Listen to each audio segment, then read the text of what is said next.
우리가 예수를 믿지만 인생이 어렵습니다. 우리의 생각대로, 우리의 계획대로 되지 않는 인생. 그런데 찬찬히 생각을 해보면 우리의 생각대로 인생이 된다면 그것은 얼마나 대책 없는 인생인가. 우리는 지혜가 없잖아요. 우리는 책임을 질 수가 없고 우리는 한치 앞을 볼 수가 없는 그런 사람인데 내가 계획을 세워서 된다 하는 것이 얼마나 그것이 더 위험한 일이 되겠는가. 너무나도 다행스러운 일은 우리의 인생, 우리의 모든 일을 하나님이 계획하시고 하나님이 그의 영광의 뜻대로 인도해 주신다는 사실입니다. 그것이 오늘 본문의 말씀입니다. 11절 말씀 함께 읽겠습니다. 모든 일을 그의 뜻의 결정대로 일하시는 이의 계획을 따라 우리가 예정을 입어 그 안에서 기업이 되었으니. 아멘. 우리 모든 사람들은 다 뜻이 있고 다 나름의 계획이 있습니다. 대부분 먹고 사는데 지장이 없이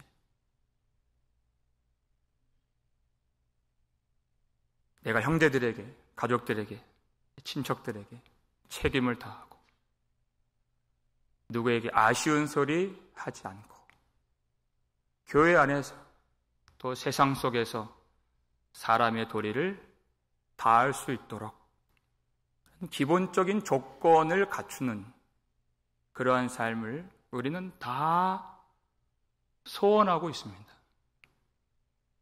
우리가 예전에는 그런 기도를 많이 드렸던 것 같습니다.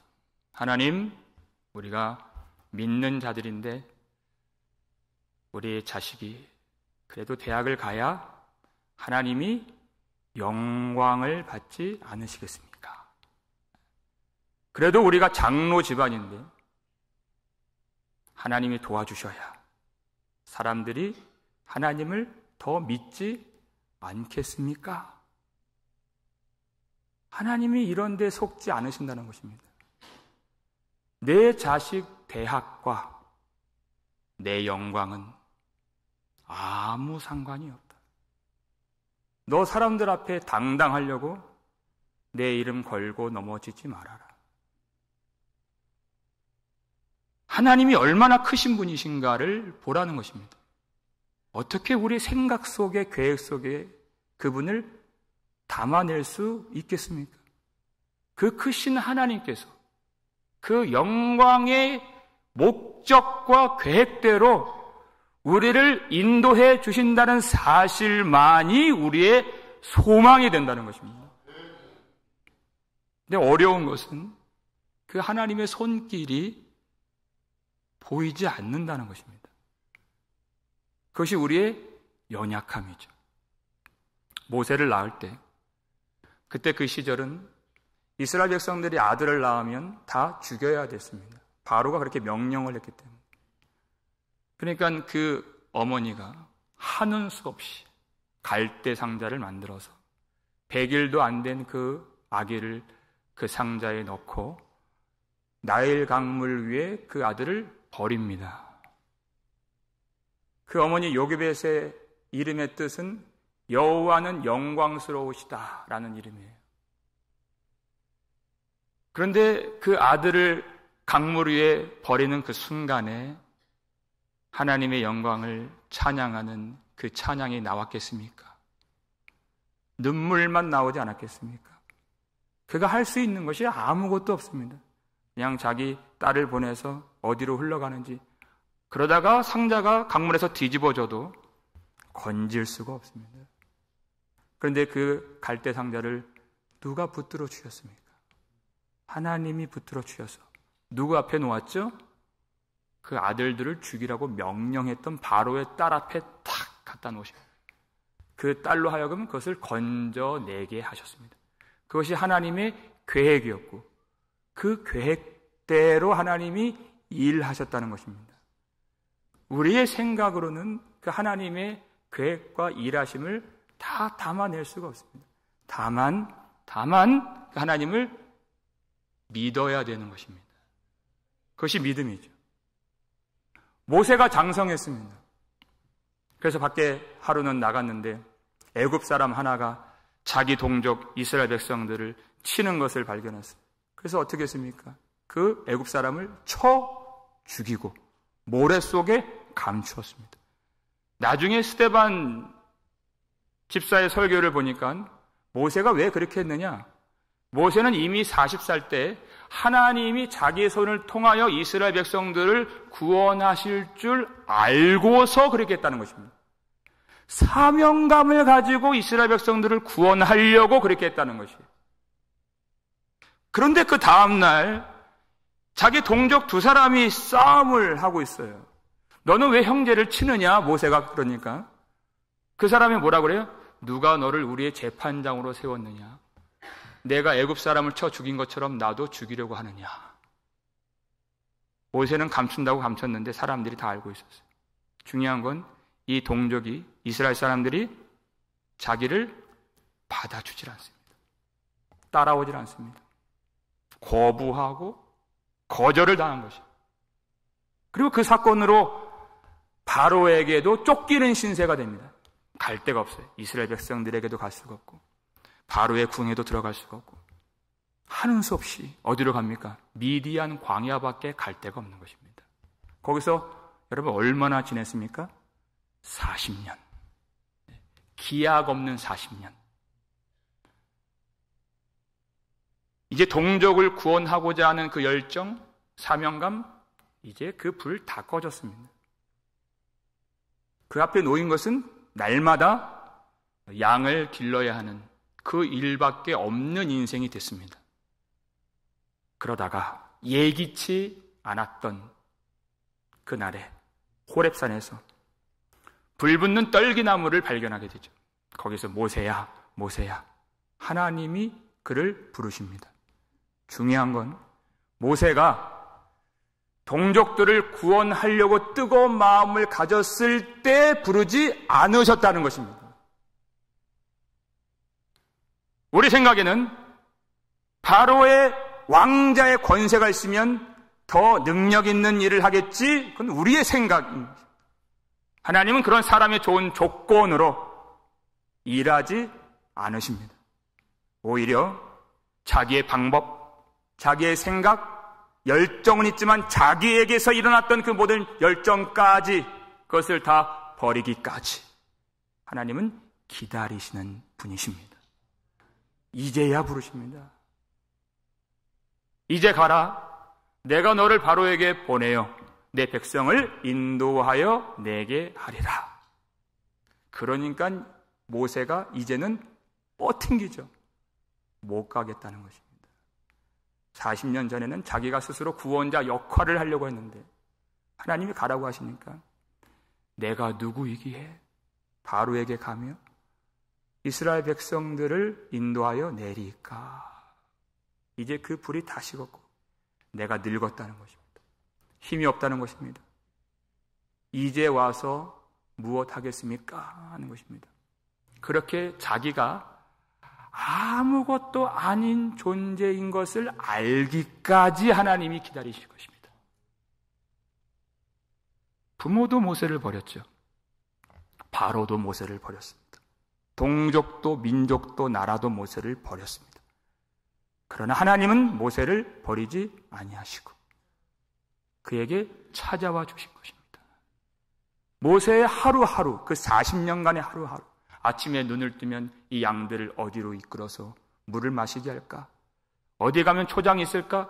그것밖에 없었던 별반 특별할 것 없는 일상, 그렇게 거룩해 보이지 않았던 시간들 속에서 하나님이 모세와 항상 함께 해 주셨다는 것입니다. 모세는 그저 광야에 이름 없는 가시떨기 나무와 같았던 아무것도 아닌 존재가 되었습니다.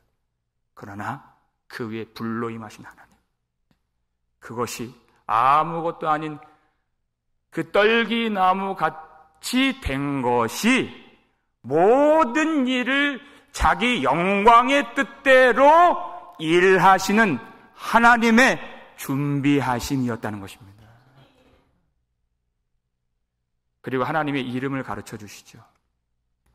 나는 스스로 있는 자이니라.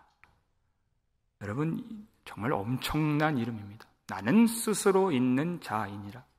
이 세상에는 스스로 있는 것이 아무것도 없습니다.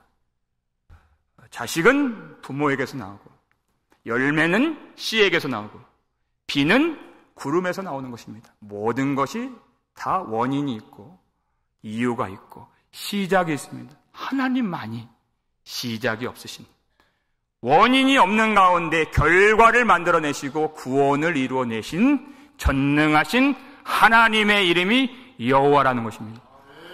사람이 생각하는 너의 좋은 조건들, 권력, 힘, 애굽에서 배운 것들, 그건 내 일을 하는데 아무것도 아니다. 그리고 너의 늙음, 너의 약함, 그것도 아무것도 아니다. 내가 계획한 대로 일하고 이루는 전능한 하나님이라. 이게 여호와라는 이름이에요.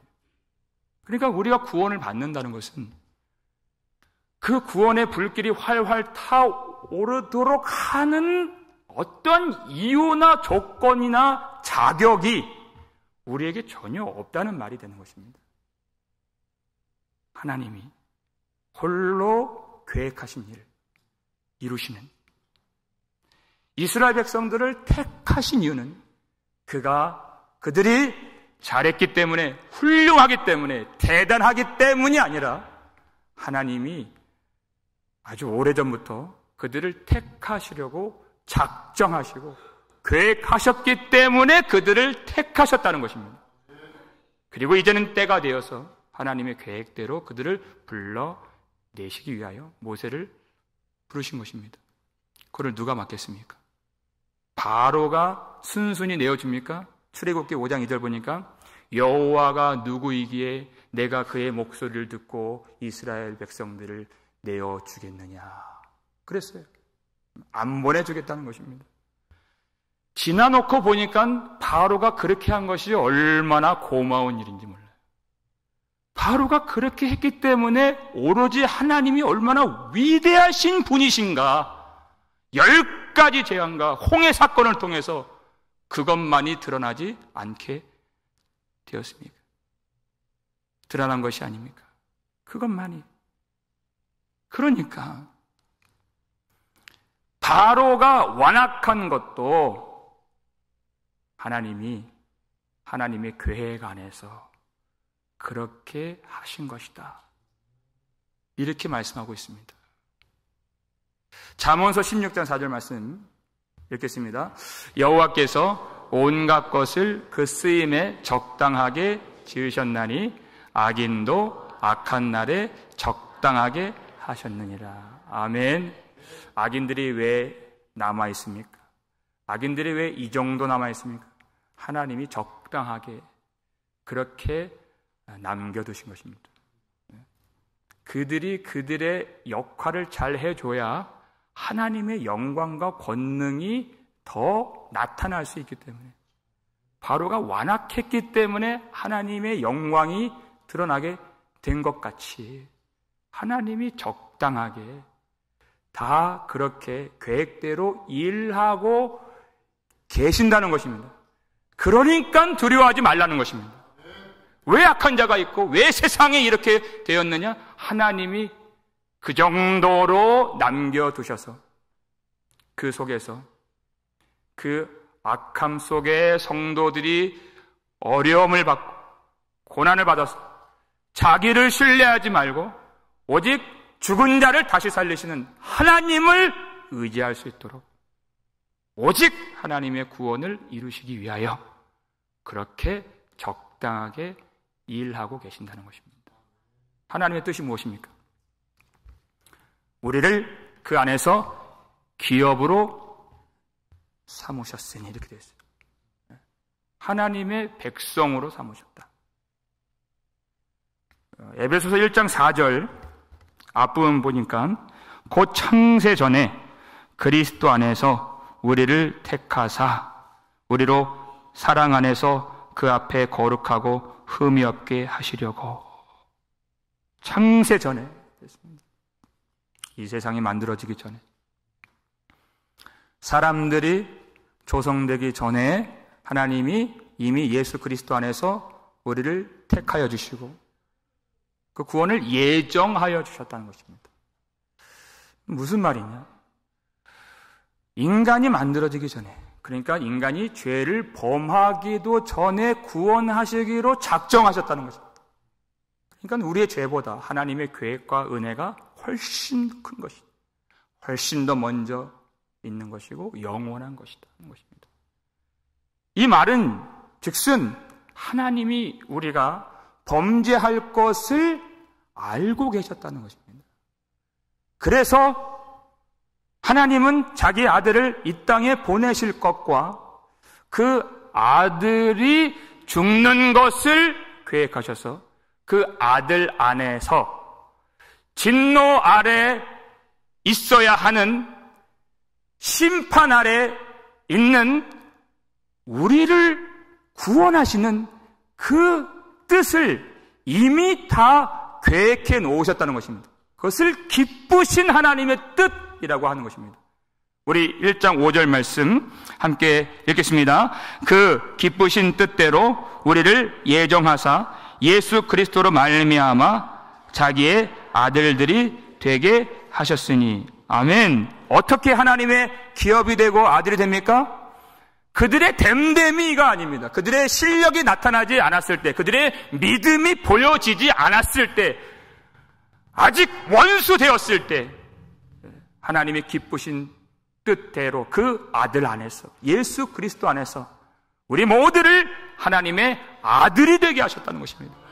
아들이 되게 하셨다는 그 의미는 하나님이 우리를 결코 버리지 않으신다는 뜻입니다. 그리고 우리에게 오는 모든 사건과 모든 일들은 하나님의 그 뜻을 이루시기 위한 도구밖에 되지 않는다는 것입니다.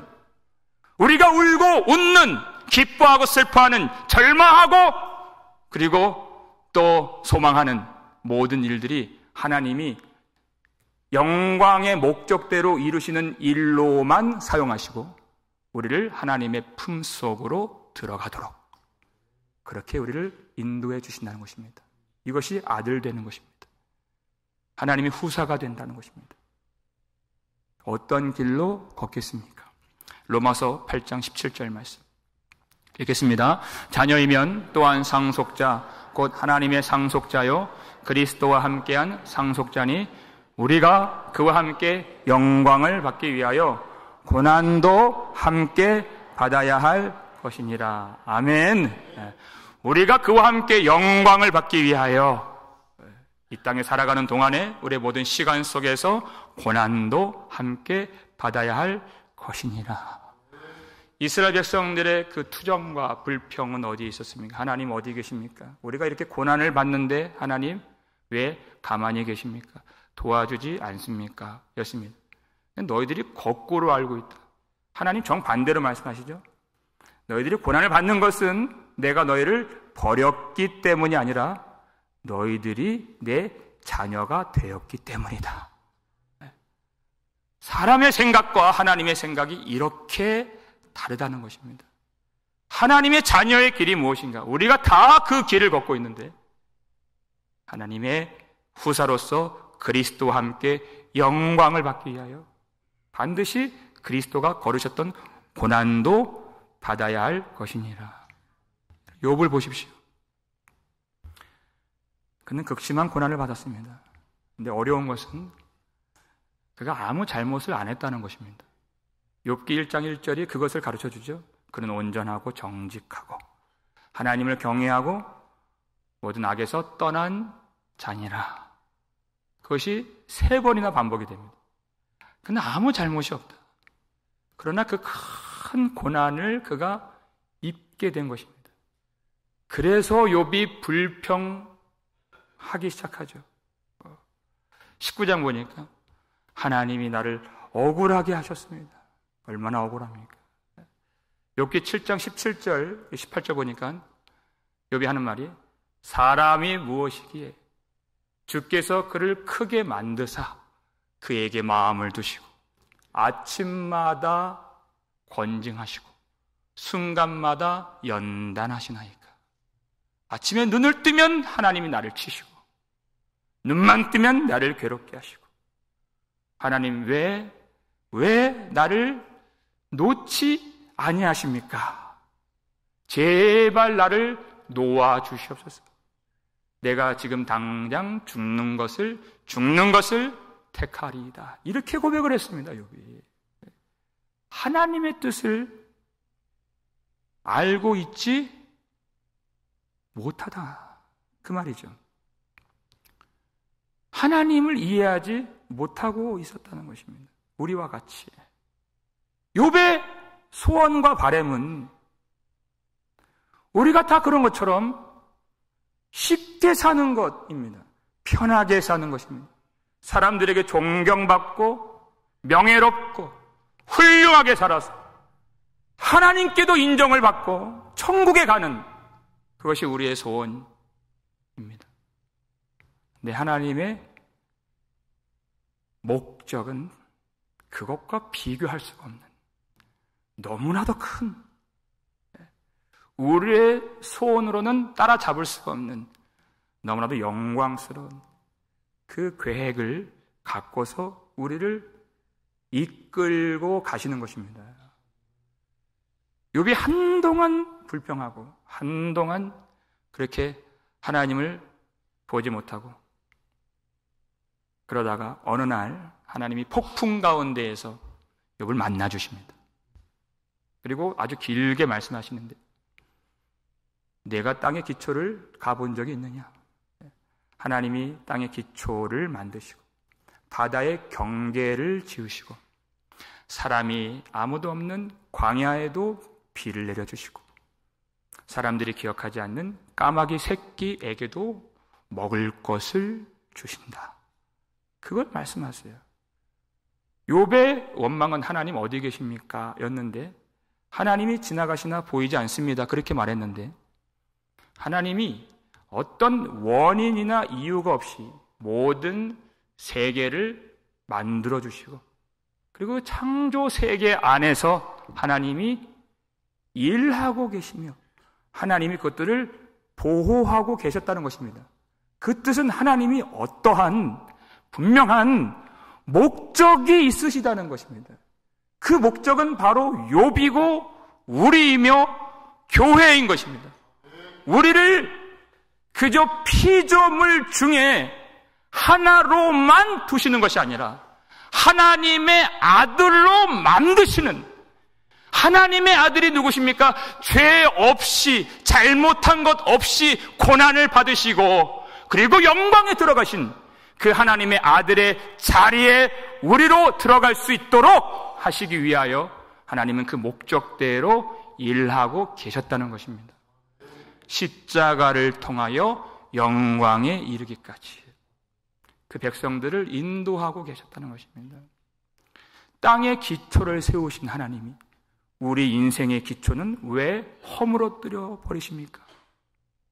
그것은 다시 세우시기 위하여 재창조를 위하여 새롭게 창조하여 하나님의 아들로 만드시기 위하여 그렇게 하신 것입니다. 까마귀 새끼에게도 먹을 것을 주시는 분이 우리에게는 왜 먹을 것을 안 주십니까? 왜 가난하게 하십니까? 들나귀도 자유롭게 하셨던 하나님이 왜 우리는 고통에 묶이게 하십니까?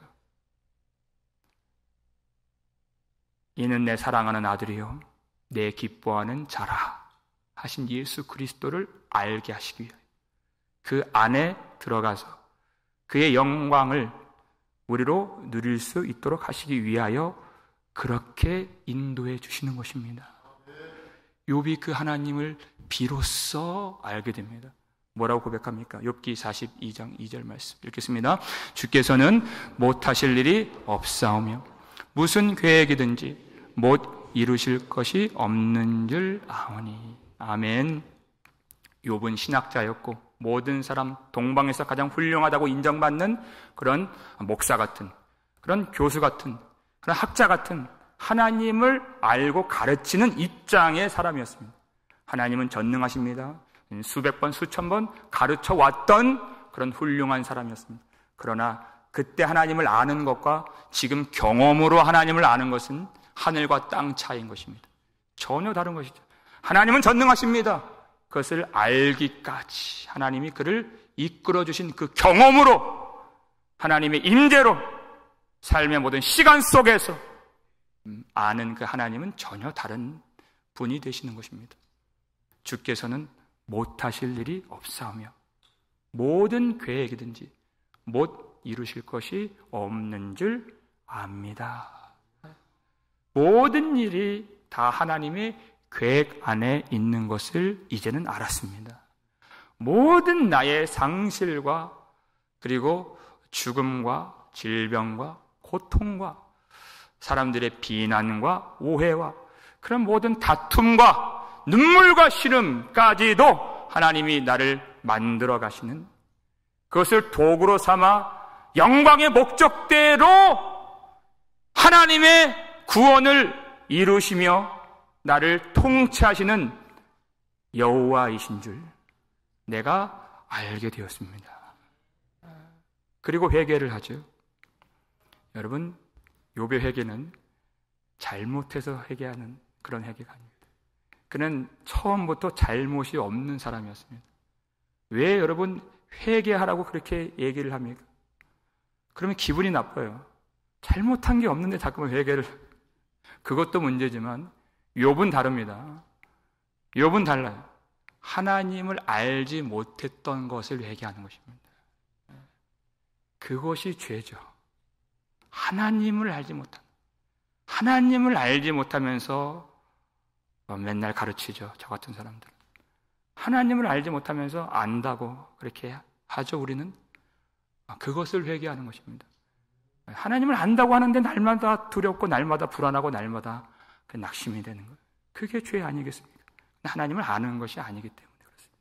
그래서 그 원망의 자리에서 그 찬송의 자리로 넘어갈 때 반드시 터져 나오는 것이 회개인 것입니다. 진정한 회개. 하나님을 알라는 것입니다. 알아가면서 회개하는 것입니다. 회개하면서 알게 되는 것입니다. 회개라는 것은 그 자리에서 상황은 아무것도 변한 것이 없죠. 근데 회개의 눈물을 흘리면서 무엇을 깨닫게 됩니까? 이제까지 걸어온 인생 속에서 내가 손해난 것은 아무것도 없다는 것을 알게 됩니다. 왜? 예수 십자가밖에 안 보이기 때문에. 예수님이 죽임을 당하신 것이지, 예수님이 고난을 받으신 것이지, 내가 잃어버린 것은 아무것도 없다. 예수님이 나의 전부가 되신다는 것을, 그리스도 안에서 내가 모든 것을 다 가졌다는 것을 알 때에 그 회개의 눈물이 나오게 되는 것입니다.